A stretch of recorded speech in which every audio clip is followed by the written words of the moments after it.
Canadian officials have said over and over, if the U.S. imposes tariffs on steel and aluminum, Canada would respond. Today, the federal government followed through. It delivered a direct blow of its own, 25% levies on billions in U.S. goods. Finance Minister Dominic LeBlanc unspooled the details from Ottawa. The Government of Canada, following a dollar-for-dollar approach, will be imposing, as of 12:01 a.m. tomorrow, March 13th, 2025, 25% reciprocal tariffs on an additional $29.8 billion of imports from the United States.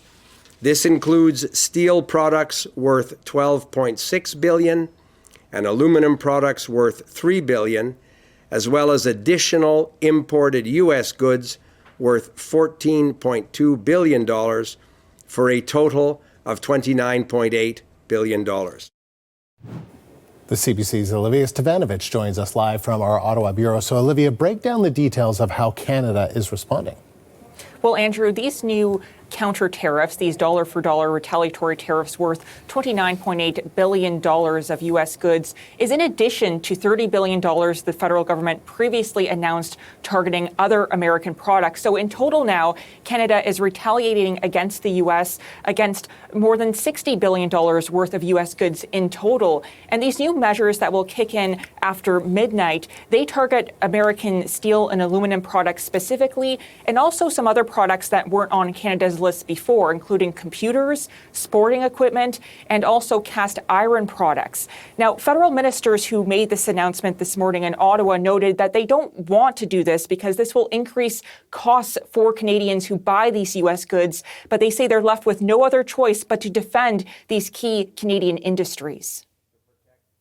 My dear friends, whether you're in Canada or in the United States, we cannot let uncertainty become the new certainty in North America. That cannot stand. That will make us less competitive. That's going to weaken us, and that's going to affect our economic security and ultimately our national security. Now, it is possible we may see even more countermeasures from Ottawa because of this 25% tariff that the U.S. has now put in place against Canadian steel and aluminum, because ministers noted that this new tariff does not only target raw Canadian steel and aluminum, but products that contain Canadian steel and aluminum. So we could see more announcements in the coming days. In the meantime, Foreign Affairs Minister Melanie Joly had a specific message for Americans during the press conference. Let's take a listen. Please help us end these tariffs as quickly as possible. And please talk to your elected representatives at the federal, at the state and municipal level. Send a message to the White House. Working together, Canada and the U.S. have built a strong enough economy, and working together, we can bring down inflation and bring stability to the markets. Joly also warned Canadians that this is going to be a day-to-day fight with the Trump administration, especially with more tariffs expected to kick in April after this pause of 25% tariffs against most Canadian goods set to be over that month in just a couple weeks from now. And there could be more tariffs that the Trump administration puts in place against Canadian goods, including those on lumber, dairy, and Canadian vehicles as well, Andrew. And Olivia, what else are federal ministers doing to get Canada's message across? Well, Joly is heading to Charlevoix, Quebec, to meet with her G7 counterparts, who are also grappling with this new levy from the U.S. because it affects all steel and aluminum that's coming into the United States. Joly says she will bring up the issue of tariffs in all of her discussions, including talks with the U.S. Secretary of State Marco Rubio. Keep in mind, some of Canada's allies have already hit back, including the European Union, which announced $40 billion in retaliation against the U.S. today. And another meeting that we're watching closely is one that's going to take place tomorrow in Washington with the U.S. Secretary of Commerce Howard Lutnick. He's set to meet with Ontario Premier Doug Ford and two federal cabinet ministers, Industry Minister François-Philippe Champagne and Finance Minister Dominic LeBlanc. Now, Ford mentioned that this meeting is supposed to be about, in his view, the Canada-United States-Mexico agreement and renegotiating that deal. However, ministers dismissed that. Take a listen. It would be irresponsible not to take an opportunity to talk to Howard Lutnick about what we think is important to build a strong North American economy and why we think these continued tariff measures and the necessary and appropriate response that comes from Canada is not a constructive path to be on. If you're like racing to the basement, there's no real prize for being the first person to get to the basement. Like it doesn't feel like the path that we want to be on. LeBlanc also said that Canada is not renegotiating this Canada-US-Mexico agreement, especially not at this time. It's up for review next year, and that's what the Canadian officials expect to happen, that these discussions will happen at that time.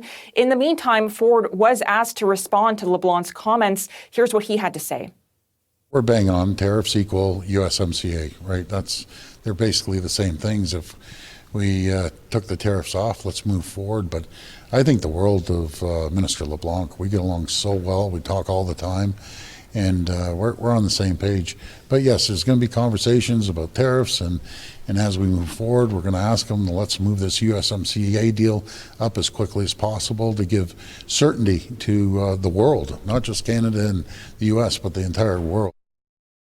Now, Ford had a breakfast meeting this morning with the Prime Minister-designate, Mark Carney. The two had this meeting just ahead of this high-stakes meeting that Ford is having with Lutnick tomorrow. Carney is not going to be in Washington for that meeting, and Carney is not, in fact, speaking with any members of the Trump administration before he's sworn in as Prime Minister. Carney said earlier today that he is open to speaking with Trump. However, he said he would do so only once the president shows respect for Canada. It's still not clear when Carney will be sworn in as Prime Minister. This is expected by the end of this week. We're still waiting for the exact date. Carney is then going to announce his new cabinet, which will then take the lead on this fight against Trump's tariffs going forward, even into the spring election, which is expected to be called soon, Andrew. Olivia, thank you. The CBC's Olivia Stefanovich live in Ottawa. Now moving south of the border to developments in the U.S. President Trump spoke this afternoon from the Oval Office with the Prime Minister of Ireland and had lots to say about tariffs. The CBC's Richard Madden joins us now live from Washington. So, Richard, what's the latest? Yeah, well, Trump's trade war has gone global, with the European Union and Canada, of course, hitting back by slapping tariffs on U.S. products, from Harley-Davidson to booze to clothing brands. And of course, this comes as President Donald Trump slapped 25% tariffs on steel and aluminum. Now, today, he met with Ireland's Prime Minister at the White House, where we heard Trump defending his tariff agenda, insisting America will take back wealth, quote, stolen by other countries. Trump goes on to say he has the right to raise tariffs or lower them at the time of his choosing. And one example was his climb down yesterday to double steel and aluminum tariffs on Canada after Ontario Premier Doug Ford slapped electricity surcharges on electricity sold to northern U.S. states. Now, you'll recall Ford later agreed to suspend those surcharges after Commerce Secretary Howard Lutnick agreed to meet with him tomorrow. And Trump had his own thoughts on how this all went down. Watch this. We had a problem with Ontario, and they dropped that when I let them know what we were going to be doing. They dropped it immediately, so I'm glad, because electricity, you shouldn't be playing with electricity. It affects people's lives. Actually their life. I mean, it can affect, depending on weather, it can affect their life, so we can't do that.